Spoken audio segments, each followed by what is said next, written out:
What's up, Active Lifers? Welcome back to the Active Life Podcast. I'm Dr. Sean Pastuch. I'm your host, and today's guest is Stacey Watts. She is unlike any other guest that we've had on the show. I promise you that. Stacey is one of our Active Life professional candidates. She's been working with us on developing her coaching career for the last year, and the things that she is doing are the things that every coach needs to do. And when you hear Stacey speak about her experience starting off as a physical therapy assistant and moving all the way into what she's doing now, running her own business, building her own building on the property of her home, it's really a refreshing and inspirational story. So I want you to listen with an ear to the things that Stacey is saying about what she's doing. She's exactly the kind of hustle that anybody needs to listen to and follow to get what they're trying to get. That's it. I'm going to leave the rest of the thunder to Stacey. Let's get you to her. Stacey Watts, welcome to the Active Life Podcast. Hello. Hello. You're coming at us from where? Alabama, is that right? Yep, Little Andalusia, Alabama. Down at the very bottom where the Florida line meets Alabama. That's, what do they call that? The Gold Coast? Yes. The panhandle of Florida is considered Gulf Coast. Yeah, so you have sleepy, nice beaches, don't you? Like no one knows that you have awesome beaches where you are, but you have awesome beaches where you are. I would say everybody knows we have awesome beaches because my town is literally like the passerby place that everybody's coming through to get down to the beaches. People in your little southeast corner know that you have nice beaches. People in the rest of the country don't think about Alabama when they think about beaches, even if they should. Yes. Yes. Dolphin Island's probably one of the most beautiful actual Alabama beaches, in my opinion. All right. Well, I'll get my vacation planning and we'll put Alabama on it. So, Stacey, the reason I wanted to have you on today is because, as I mentioned to you when we were messaging back and forth, I believe that you have effectively lived the dream for what everybody wants to do when they go and say, I want to try coaching or being a fitness professional full time. You have done that. And I want to talk to you about how you did that and what it's like, and let people see that it's possible for them if they do the things that they need to do to get there. She's nodding. You guys can't see. She's nodding. Yeah. Yes. Yeah. I'm probably going to be one of those horrible silence, awkward silence peoples whenever I go to thinking when you ask me something. Oh, so where do I start? Oh, well, so I would go ahead. I would probably say that, my life didn't start as a coach. Not even close. Just like everybody, I don't know, maybe somebody probably started out knowing they wanted to do this the rest of their life, but I sure didn't. I was in college and just, I didn't even know what I wanted to do in college. I just went and got a basic associate's in science. And after that, it was just like, figure out what you want to do with your freaking life. Just go do stuff. I have done so many small town jobs, it's not even funny. And probably one of the most disappointing things where I'm from is that feeling like growing up as a girl, also, that I feel like I was destined to work a office job and make $9 or $10 an hour, to be honest with you. There's not much else. When I was growing up, that's about it. How did you find something else? Because you didn't come right into fitness. Your first step was what? The physical therapy assistant? So no, I actually am not even physical therapy assistant at all. I'm nothing in physical therapy. I went through college and then let's just say desk job, clerical work, and then I landed after divorce inside of a CrossFit gym. Mm-hmm. Then after the CrossFit gym, that's when I landed in physical therapy. Actually, one of the CrossFitters there was friends with me he worked for the local physical therapist that I also knew from a long time ago that had helped my dad. And he gave me a chance. And what did you do there? So I started out being hired as like the tech. Mm-hmm. And while I was there, I started pursuing National Academy of Sports Medicine and just learning to do what I was told. And I just kind of had a knack for how the body worked. I've always been kind of a nerd, sciencey. I always like to learn. Even though if I couldn't afford school, books are free knowledge all day long. And I spent 3.5 years just kind of earning my, I don't know, what do you want to call it? I didn't necessarily have a title, but just my spot there at a local physical therapy outpatient office, and just learning everything I could from multiple PTAs, multiple PTs that come through that office, even though it was a small outpatient office here. Like I just sponge it up, baby, just whatever I could get. Luckily, I got paid very minimal wages. But that's not what I was there for. I mean, yeah, the paycheck was a bonus in my opinion, because crap, you go to medical school, you got to you do internships and stuff for free. Yeah. So I basically kind of did like an internship that I kind of got paid minimum wage for. So how long did you do that for before you started coaching your own clients? Let's see. So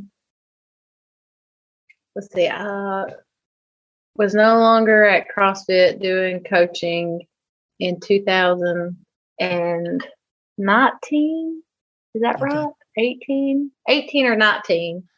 I left a local CrossFit gym, and I was already working at physical therapy. I had started there in April. And then I started learning a lot about myself too, like a lot of issues that I had no idea that I had. A lot of joint issues and pain and problems that I had going through that I just never understood how to fix, never understood anything about it. And then going through physical therapy was crazy, like connecting the two. And my buddy that kind of, he was actually one of my very first clients. Just as soon as I started taking clients, he's a local PTA. He's like, Stacey, he's like, you're like the Marvin Gaye of physical therapy. He said, I've never seen anything like it. He's like, you don't have necessarily the schooling that I have. He said, but I promise you, if I gave you the test, you would pass it. He said, I've never seen anything like how you just understand how things move. And that was probably one of the first compliments that I ever got, probably that kind of probably drove me even more into active life. Isn't it amazing how people can say things that they don't have any understanding is really affecting the way that we feel and think, and it can drive you for years? Yeah. It's wild. I talked last night on my Instagram account that when I think of somebody who I haven't seen or talked to in a long time, I'll send them a message, just tell them, hey, I was just thinking about you, just talking about you, wanted to check in, see how you're doing. And I get remarks from people back like, oh, this made me feel so good. Thank you for checking in. And it doesn't end up in a long conversation. And things like what you were just describing, somebody giving you a small compliment when you don't necessarily have all the faith in yourself that somebody else can see, can just propel you in a crazy direction that they had no idea. So little sidebar, let people know when they're doing a good job. So 19, you're in physical therapy assistant role without a physical therapy assistant license. You're not doing physical therapy assistant work. You're just in the clinic helping out, getting paid minimum wage, learning on the job. I remember when you enrolled with us, I remember you asking me, do you think I'll be able to actually make enough money to pay for the course and pay myself? Do you remember that conversation? Oh, yeah. Oh, yeah. Can you take the listeners through it a little bit? What was on your mind? Why were you coming to me for that? Yeah. So whenever I started wanting to, I had been like dare I say, a Sean groupie Thanks. For years, all the way through my CrossFit years. There's a lot of things I saw throughout that I was like, there's more to this. There's better than this. There's this, that, and I even then when you weren't doing what you're doing now, I was just like, I really like this. And then I don't know, it was just very consistent. And then, when y'all started coming out with immersion, I think it was something that was immediately attractive to bridge the gap. Like you said, the motto is bridge the gap between healthcare and activity. And so after I took National Academy of Sports Medicine, CPT, I mean, that was great information. My friend, matter of fact, he was like, golly, Stace, he said, that's stuff like very similar to the kind of stuff that I had to learn through school. He said, you're having to do that on your own. He said, I said, but it was super helpful to be able to connect the dots and work in the therapy office at the same time and have the PTA kind of helping you out to study and stuff.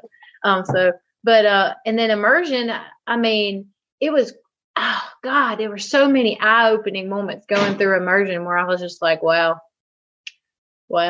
And a lot of them were almost like straight slaps in my face because there were so many things that I was doing, and I still, I feel like my dialect is probably one of my up and coming things that I still have a lot of work. Your what? To do. Your my what? Dialect, how I speak and talk to people, and no, stay the same. Stay the same. Oh Lord, everybody loves the Southern accent until you get judged for it. But anyway, down here, I mean, I tell people this all the time. I'm like an avocado in a bucket of fried chicken. I grew up so country, and I am extremely country, and God, you just surrounded by people who literally, like, everything that I do is nothing like anybody. And it's being comfortable, being uncomfortable, all those things, that you hear, but then you live it. But going through physical therapy and immersion together was amazing for me, but I didn't have clients then to practice immersion, the things that we were doing. I didn't really have someone to practice on. So I just started asking the PTAs in the office and the admins in the office and my husband and a couple of friends, just anybody I could like practice on. So I just started practicing the assessments, and I literally would like talk to myself and like try to work on just how to speak with people better about the issues that they were feeling outside of just one part of their body. And everything is so weight loss, and training for health versus the performance and ego. I can remember that was a huge thing that when I was working at physical therapy, I talked to a lot of people about, and actually used that in the physical therapy. Like when I would be talking to people and helping them do the exercises, it made sense to them, because that go hard, go home. If it's not hurting, then it's not working. That whole mentality is just ridden down here in the South. We either have two types of people. You either have this person who's always going to the doctor for everything. And then you have this whole group over here. They ain't going for nothing. Like, saw that sucker off, baby. I'm fine. I'll keep going. That's really like, with like two totally different aspects. And I kind of grew up the kind of person that's like, I'm not going to the doctor for it. So, being in a physical therapy office that was definitely not accepting of anything necessarily that I was doing, but they were extremely interested, the owner. Mm-hmm. And the more I would learn, I would go talk to him. So I would be having the patients, and I would learn stuff in immersion, and I would go talk to him, and I'd be like, look, check this out. Look, let's try this. And before I knew it, the PT wanted me to help him move better. And so I started working with him like for a free hour, like in office, like he was taking an hour off a schedule. And then immersion, oh my God, that discussion with you. Yeah, I come from also, I guess you got to understand too, when I asked you that question, some context that you didn't understand me asking that question. The only trainers in this county that I live in are in a very small little Andalusia Health and Fitness, or I can't remember the other name of the gym here, or the CrossFit gym. And at that CrossFit gym, nobody was allowed to personal train but the owners. Number one. Number two, we were, as coaches there, we weren't paid. Our memberships were part of our payment. Like, that was it. So the world of personal trainers, coaches, active life professionals was absolutely non-existent in my mind. I was like, what? That's not, he talks a big game. I don't think he lives where I live.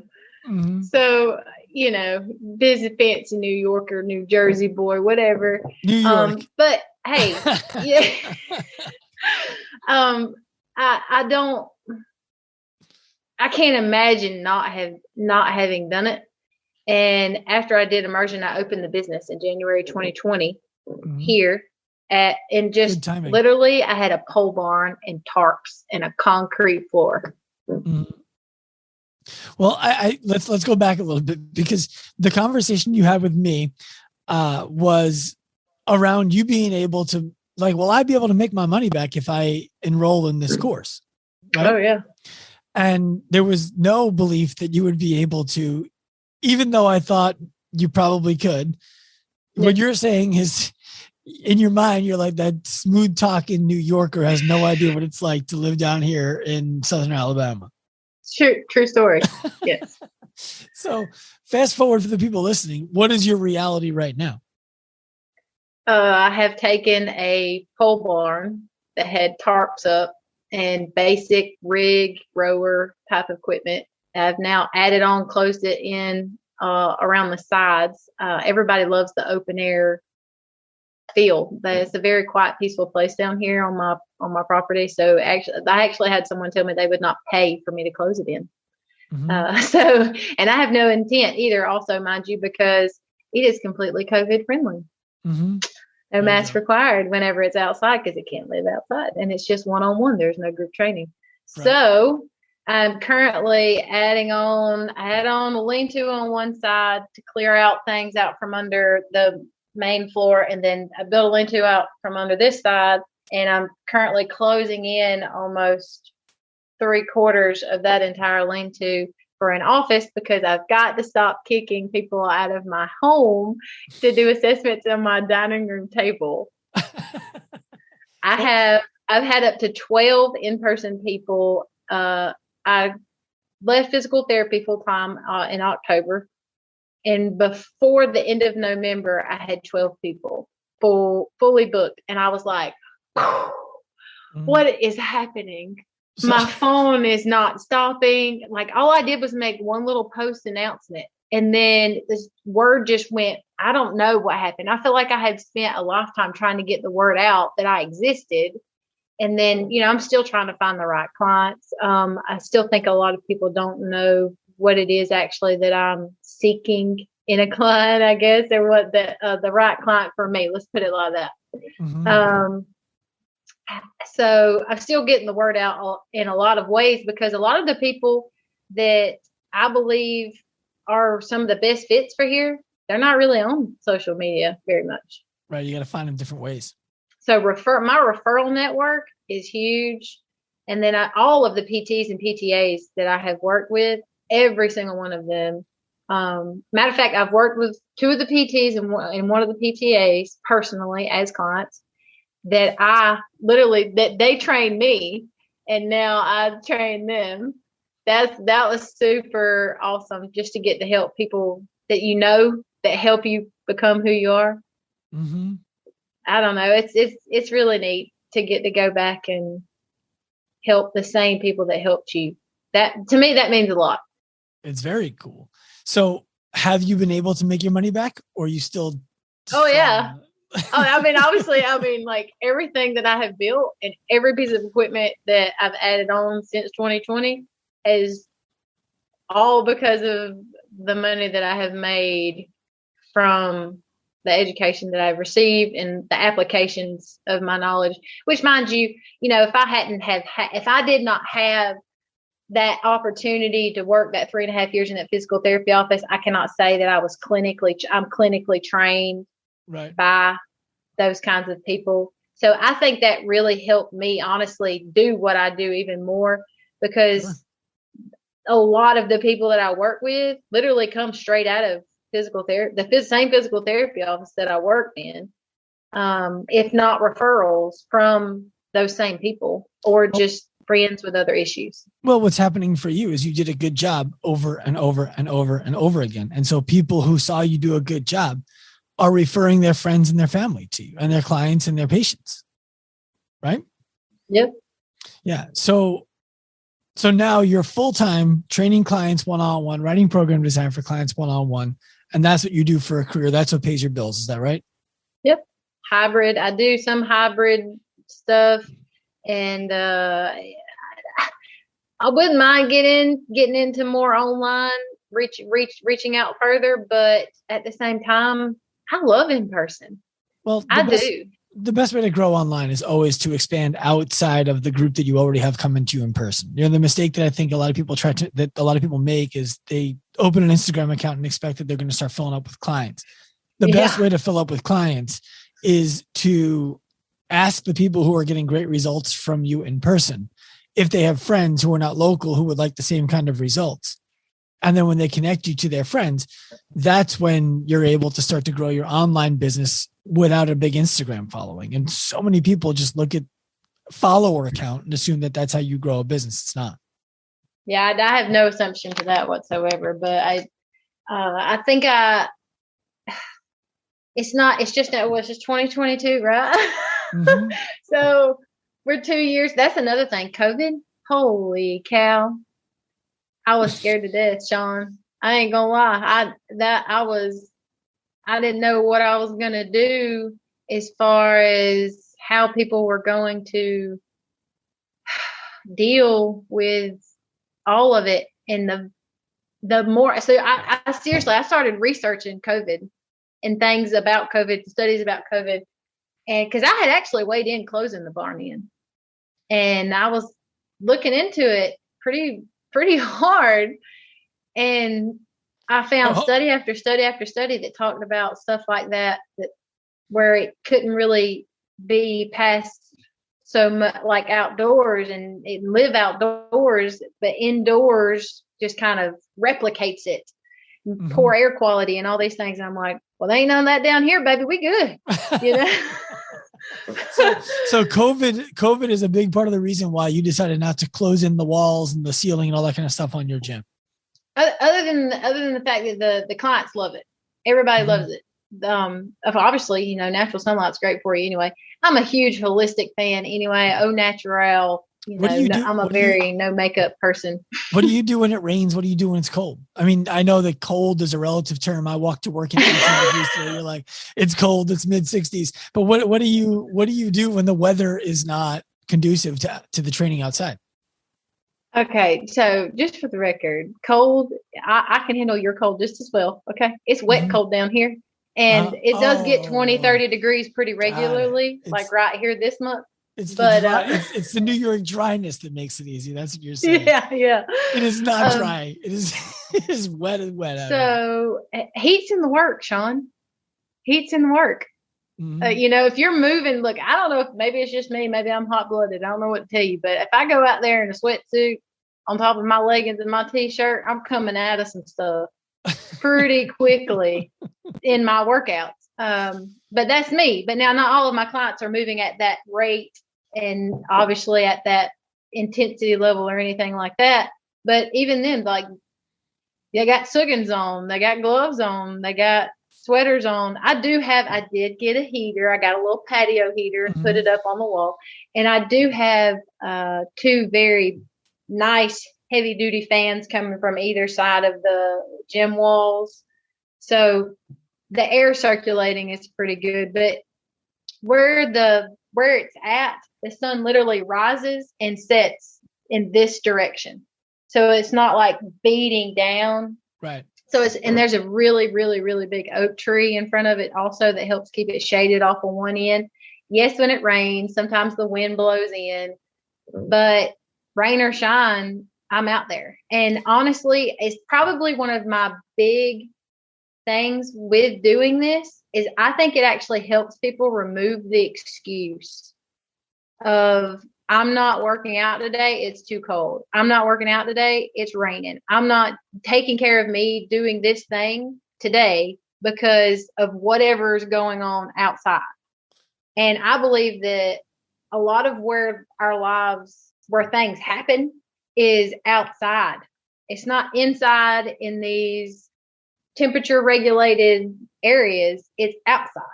And then another thing, the most expensive probably thing that I do here is we actually have a company called Mosquito Authority.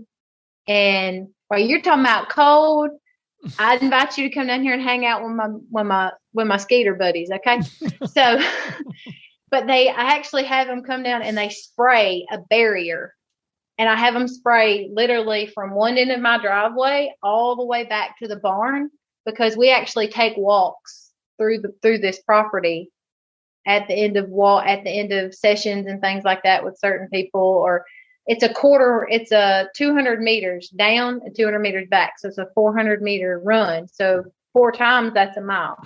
So sometimes, like if people's doing endurance work, something like that, we're testing if someone's mile run, whatever. Like I have a natural strip of land perfectly measured out for that. But that's probably the big thing. Everybody else has an electric bill. I have a mosquito spraying bill. So two questions. First one is you talk about working out outside. You have a roof covering, right? People are not getting soaking wet when it rains. Correct. Yes. Okay. And then the other thing is I have a request for you. Please, no matter what you do not work on changing your dialect. Okay. So I was in construction while I was in my first years of CrossFit. And one of this day, I was actually working my way up through that pretty quickly, from a hole watch to a fire watch to a toolbox man to the shipping, receiving, and then through millwrights, helping millwrights, and into safety before it was over with. And when I left there, I actually ran a safety rep job on my own. I was actually considering that job, but I didn't want my son to not have 2 parents. So mama was going to be present. So mama changed directions. But either way. How old is he? He's 9. Okay. Yep. That's a different story for another day. Yeah. But what we were talking about? We were talking. That changed my life when I started talking about my son. Sorry. Yeah, it's all right. We were talking about just keep your dialect. My dialect. He said, my safety rep boss, he called it an inflection. And I said, what? And what? What's wrong? He said, you're the way you talk. He said, you might make it really far with everything that you do in construction and safety rep and this, that, and other. And I was like, he said, but it's going to be hard with that inflection. And I was like, no, that has nothing to do. I said, look, you know what? I said, think about what I do for you, number one. And because I can be very blunt sometimes. And I was like, you just think about what I do for you. I said, I can grammatically correct and write any paper that you need done. I said, but I can't talk right. That's fine. But I can, I'm fine with that. Well, I think it's endearing. I think that it makes you unique. I think it makes you memorable. And I think that you're demonstrating right now, every day, that your clients think it's perfectly fine. There's no reason for you to change your dialect if it's working. And I think it's an advantage, if anything. Well, I've heard that a lot of people like to hear me talk, but I guess I become I ain't gonna lie, slightly self-conscious growing up with it, because I think people forget that people still have accents.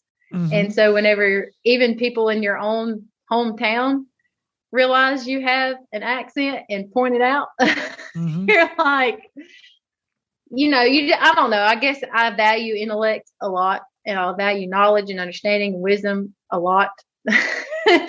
And I don't want people to hear me talk and categorize me as ignorant. Well, my thought is that the people who would hear you talk and categorize you as ignorant are dealing with some ignorance. True story. Agreed. I mean, you're clearly doing work that is attracting medical professionals to refer you their patients when they're done being patients to become your clients. Your book of business for one-on-one personal training clients is full, right? I mean, if not close to it, you're damn near close to it. Oh, I'm still full. 12 was 12 too many. And I learned that lesson real quick that took a lot out of me. And now I'm going to stay more towards 10. Okay. and that affords you, that makes you enough money to live your life? So yes and no. No, only because I'm still paying for education and I'm still paying for building this building. And inflation is fantastic and the price of materials, but get to use that fitness. So we're pretty much building everything ourselves, me and my husband. So every weekend, so I don't really have any days off right now in that realm, but I work on client wise. I only work usually. So I might have someone at 8 and then 9:15 and then maybe 10, maybe 11, 12. But most of the time I try to keep most everybody that I have right now. I'm, fortunate that I get to go get my son and I don't really have to come home and continue to work after I go get my son. I do have one or two people occasionally that join up in the afternoon, but most of the time, most people are between the hours of 8 and 2. Right. And then, of course, meetings and stuff with Active Life. And I feel like I never hardly have any time. I'm a very much the do-it-yourselfer kind of girl. Mm-hmm. It makes it tough because I want to cook the dinner for my kids. I want to cook the dinner for my husband. I want to clean my house. I want to do every damn thing. And I'm having to learn that I can't do everything and it's okay to ask for help, that kind of stuff. Yeah. It comes with time. Yeah. So if you were right now talking to somebody else who sees themselves as being similar to you, somebody who, whether they're from the South, from the West, from the North, from the Midwest, from the East, it doesn't matter. They're listening to this and they're like, look, this coaching thing is a hobby. I can't make a career out of it. I got to just get another job, even though I love coaching. What would you say to them? You need to increase your quality. Okay. That all the quantity, all that automatically, in my personal opinion, literally right now, my heart is pounding with listening to you say that. Because I was there. I was there. So that's probably what I would say to them. I would say, yeah, you can believe that, or you can go do something about it. Mm-hmm. Because I believed that. I believed it was a hobby. I believed you had to have another job and be a trainer. You couldn't do both. Yeah, and that's exactly what's wrong is doing both. Mm-hmm. You're not 100% committed to believing the job can be a job if you're still doing another job. Mm-hmm. And I believe Active Life and you especially have helped me understand just that fact. But when I can remember one time you asked me, you said, do you want to be in physical therapy forever? Is that like, that's where you want to be long term? And when you asked me that, I was like, what? I don't know. And I really didn't. I didn't know. And I knew that what I wanted to do was going to be really different than anything else anybody was doing, especially in my area. And so getting the word out, I made flyers. I went to businesses that I was friends with and I gave out flyers. and I started just shaking hands. I went to a outdoor expo, and I kid you not, I led an axe throwing, because I have axe throwing out here for my clients. I led an axe throwing. I was supposed to be a sponsor, but I wasn't a sponsor. I was a sponsor, all right, but I was the one working and doing all the axe throwing too. So when people would come up, they were very confused about what preventative life had to do with axe throwing, which was, was like, look, that's how am I going to deal with that before I even went? How am I going to deal with that? Because that's going to be confusing. I didn't care if I got one client that I could help that was the right fit from that expo. And believe me, we worked our asses off for weeks. And those 2 days, right before those 2 days, ironically, I was out working in the yard being Miss Do-It-Yourselfer, chopping wood down there by the river. And I stuck a hatchet in my foot and gave myself a tibial cortex fracture. Wow. Sure enough. So literally I was walking around in a boot at an axe throwing outdoor expo, and people down here, the axe throwing wasn't a thing yet either. And so they're like, so did you do that axe throwing? Did you do that with an axe? I was like, shit. Yeah. So I actually had to tell, like, what are you going to tell people? Like, I'm going to tell them the freaking truth. So that happened, and there's just so many things that, like, I wanted it to be a success. In my head, I was like, there's no choice. There's no choice for it to be part-time. There's no choice for this to be half-assed. There's no choice. This has to work. I love this. I love helping people. And what I'm doing up here is great, but I could be doing so much more if they were under the program that I have learned could benefit their whole body instead of just the one part. Coming from experience in physical therapy, people sent people there. They were getting prescriptions for general strength and conditioning. They were coming to physical therapy for that.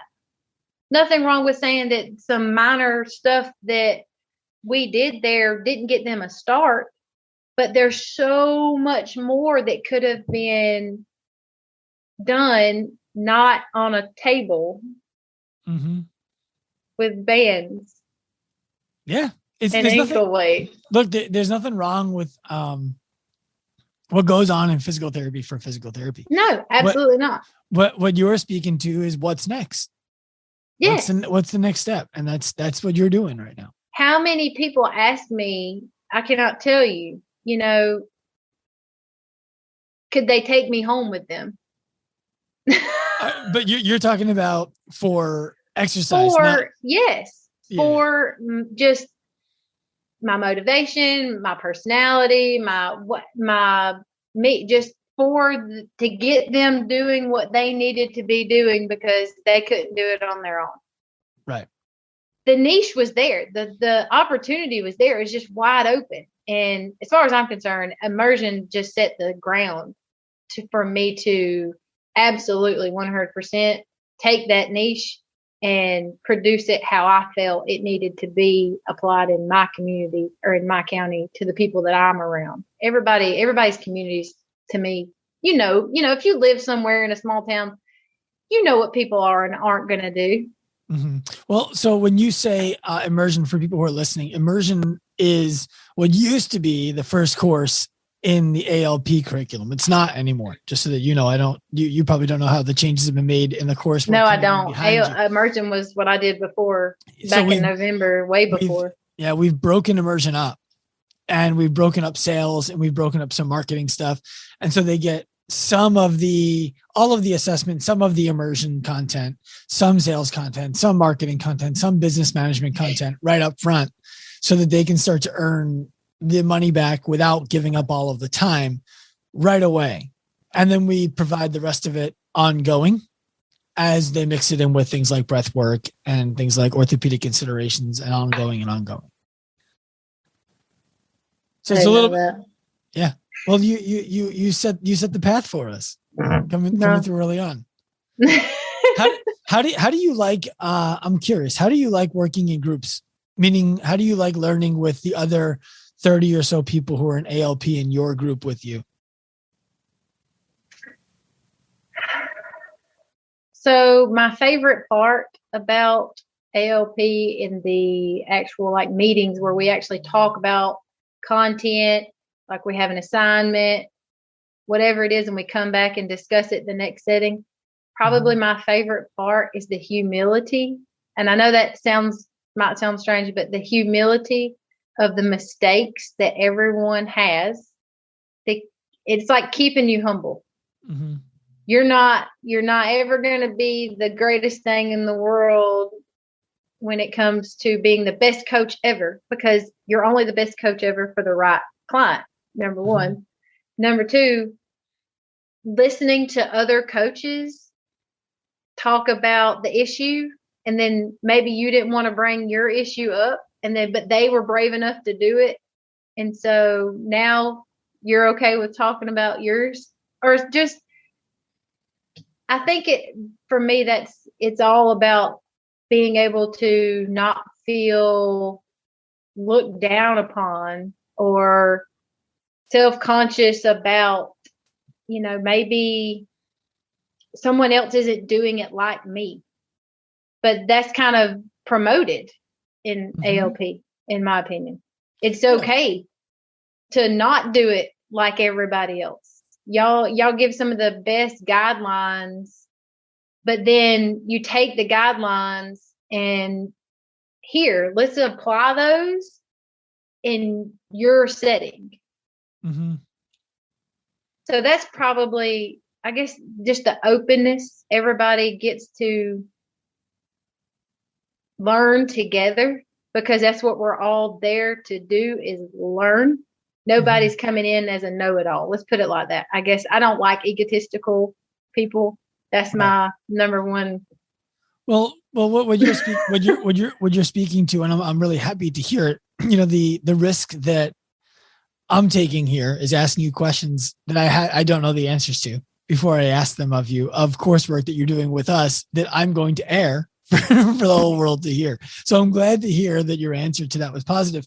What you're speaking to is the culture that we set out to create and the community that we expect to evolve out of that culture, as opposed to just seeking to create community for the sake of community and then hoping for the best. And I think that part of what that becomes is when you started, there were 40 people in the group, 36 people in the group, and now there's about 30 people in the group. And some of the people who decided to opted out because they realized that this is what it takes to do that kind of work, and they don't want to do all of this work. It's not what they wanted to do, and that's understandable. Some people ended up falling out because they either fell behind or they, just found it to be more than what they expected, if you will. And what's left is the people who are fully committed, who are in it for the reason that they want to be making the changes that the education and the group and the culture allows them to make. And it's a strong group of people. It's very cool. I agree. I totally agree. I've had the pleasure of talking with probably, three, maybe four, like separate on-call meetings with just another ALP and me because of being inside of ALP. And they had something that they brought up, and then I was like, hey, I have an experience with this. Let me see, can I help you? Let me offer my experience. And they do the same, like it's the same. The community, people can talk about community, blah, blah, blah, blah, whatever. But ultimately, it's just like, to me, it's just connection. Yeah. Well, I find it, I like to listen in sometimes. Like yesterday, I think you were all on the call with Larry. I'm not sure if it was your cohort or a different cohort, but I like to sit I'm in one. I know you are. I don't know who he was talking to. I like to sit on the side and nobody sees me, but I sit there and I make Instagram posts from the content that I hear in the conversations that Larry is having with y'all, because these are the things that people are learning and about themselves and about their clients in the group. And one of the things that I find is always interesting is when I'll hear an accent like yours followed by a French accent. Right now, like, that's the same call. We got someone speaking French English, someone speaking Southern English, and then someone speaking Philadelphia English on the same call. It's great. Yes, I know what you mean. France is I think in the UK or something like that. And I'm from South Alabama. Yeah, France is in Europe. It's close to the UK, but it's a very different dialect than yours. Yes. That's for sure. Yes, like he's not the only one. There was another one that was somewhere, and we were in a programming call not too long ago, and there was one of the guys that was more towards South Florida than the Panhandle of Florida. But he immediately, after I spoke during the call, he messaged like a direct message, and he was like, "Where are you from?" Yeah. So I mean, it doesn't bother me at all. Like I said, it's just the relationship the judgment. I don't like judgment. Right. I don't judge like my clients. I thoroughly believe that judging and having expectations is like the worst thing, because like everybody should just come in and you should have zero expectations and you should have zero judgments. That's how I roll anyway. I don't care if someone is 65 and they have a hip replacement and a knee replacement and they bomb every single assessment. They're like, I can't move like that. Whatever it is. I just don't. And then I have a 20-something-year-old. I don't expect the 20-year-old to come in here and be able to touch their toes. Mm-hmm. I just do not, because everyone that I have, it was the same way in physical therapy. You never know what someone is or is not capable of unless you go through the testing. And I can't tell you how many clients, like I've gone through things and they would be like, well, what can everybody else do? Or what were you expecting me to be able to do or whatever? And I say, I don't have one. Right. I gave you this going into based off of the information that I learned through our discussion and our assessment. And from that, I gathered an amount of information that I could apply of what I thought would be safe for us to begin at.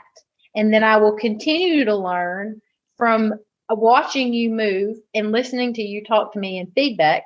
I said, what everyone else can do is completely irrelevant because you are not them. Right. You are you. Speaking to that, I'm curious because you were the first group to go through the orthopedic considerations course. Did you finish your final assignment for it yet? Or are you still in? Yes, I have. Okay. I finished mine. That was a dense course. There was a lot. That was as close to physical therapy school as you're going to get outside of physical therapy school. Yeah. It was because of, I'll be honest with you, going through it for me it wasn't that much for me because I've worked in physical therapy for 3.5 years. And like I said, I just nerd out with that stuff. That's my jam. Okay. I'll be honest with you, the ethical sales and the business stuff, all that stuff, that's the stuff that really just kind of tore me a new one. But you get red in the face just talking about it.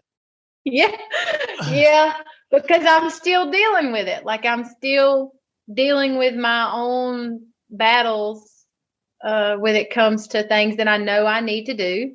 And I'm learning and I'm screwing up and I'm fixing it and I'm screwing it up and I'm fixing it. But it's just I'm learning. That's all I can say. I do not have this all together. All I know is everything that I do every single day, I do to the best of my ability and try to do it better than I did before. And that's